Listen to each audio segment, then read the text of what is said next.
ওকে তো ভাই লোক আজকের ভিডিওটা পুরাই আগুন হতে চলেছে, কারণ লোকেশ কানাগরাজ এবার প্রভাস এন্ড পবন কল্যাণকে নিয়ে একসাথে মুভি তৈরি করবে। সাথে দম সিনেমা নিয়ে তো আফরান নিশু এন্ড প্রোডিউসার ঢোল ফিটিয়ে বেড়াচ্ছে যে আমাদের সিনেমাটাই হবে ব্যাস। আরেকদিকে নানির প্যারাডাইস সিনেমায় থাকবে ডেডপুল, ইয়েস হলিউড অ্যাক্টর।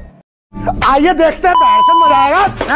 প্রথমেই কথা বলি লোকেশকে নিয়ে। ভাই এই বান্দা তো অন্য দুনিয়ায় ঘুরে বেড়াচ্ছে। মানে কখনো শোনা যায় তিনি কেথি 2 তৈরি করবে, তো বর্তমান নাকি তিনি সিনেমা তৈরি করা বাদ দিয়ে অভিনয়ে ঢুকবে। বাট লোকেশ এবার খুবই ধামাকা একটা প্ল্যানিং করেছে যে প্রভাস এন্ড পবন কল্যাণকে নিয়ে একটা মুভি তৈরি করার, যেটা কিন্তু পুরাই আগুন হবে, কারণ এটাই হলো তার ক্যারিয়ারের ড্রিম প্রজেক্ট। আই মিন ওই যে লোকেশ রজনীকান্ত এন্ড কামাল হাসানকে নিয়ে একটা মুভি তৈরি করতে চেয়েছিল না, যেখান থেকে তাকে বাদ দিয়ে নেলসনকে এই দায়িত্বটা দেওয়া হয়, এবং স্ক্রিপ্ট কিন্তু এখনো লোকেশেরই আন্ডারে আছে। তাই তিনি চায় ওই সেম স্ক্রিপ্ট নিয়েই প্রভাস এন্ড পবন কল্যাণকে নিয়ে তার ড্রিম প্রজেক্ট কমপ্লিট করা। এখন কথা বলি প্যারাডাইস মুভিটা নিয়ে। ভাই নানি তো বর্তমান অন্য লেভেলেরই কন্টেন্ট ডেলিভারি দিচ্ছে। মানে কখনো সে ভালোবাসার গল্প দেখিয়ে মনে আঘাত এনে দেয়, তো কখনো এমন ভয়ঙ্কর মুভি নিয়ে আসে যে ব্রুটালিটির মা বোন এক করে দেয়।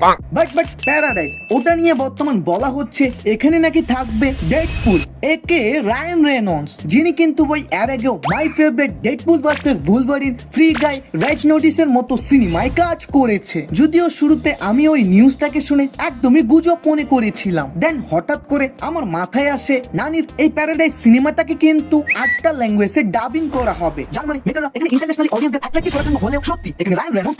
এখন কথা বলি স্পিরিট মুভিটা নিয়ে। ভাই এই সিনেমাটা নিয়ে তো রিসেন্ট টাইমে অনেক বেশি কন্ট্রোভার্সি হয়েছে যে প্রভাস যদি হয় ইন্ডিয়ান সিনেমার বিগেস্ট সুপারস্টার, তাহলে শাহরুখ, সালমান, আমির এরা কি আলু বিক্রি করে নাকি? ওয়েল সিনেমাটার অফিসিয়াল অ্যানাউন্সমেন্ট তো হলো, কিন্তু ওই যে আমরা শুরু থেকেই শুনে আসতেছিলাম স্পিরিট ফিল্মে ডনলি থাকবে, কিন্তু ভাই টিজারে তো তাকে দেখানোই হলো না। তার মানে কি আমাদের এই পুরো আশার মধ্যেই ভাঙ্গা নিমিষের মধ্যেই পানি ঢেলে দিল?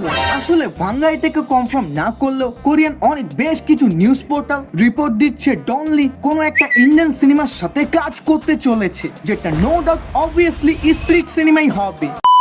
এখন কথা বলি দম মুভিটা নিয়ে। ভাই এক হিসেবে দেখতে গেলে সিনেমাটা তো তুফান সিনেমার সাথে রিলিজ হওয়ার কথা, তবে নানা রকম সমস্যার কারণে ওটা শুটিং এ চালু হয়নি। তবে বর্তমান একটা ইন্টারভিউয়ে Afran Nishu and producer update দেয় সিনেমাটার শুটিং তো অনেক আগেই চালু হয়েছে। সেই সাথে দম মুভির এক একটা অ্যাক্টর বলে যে এটাই হবে বাংলাদেশের সেরা সার্ভাইভাল মুভি। সিনেমাটা না রিলিজ হয়ে এত বড় বড় দাবি, ভাই রিলিজের পর এই কথাটা আবার তোমাদের উপরে ভারী না পড়ে যায়। বাকি আজকের মতো এই পর্যন্তই, জানি না আরো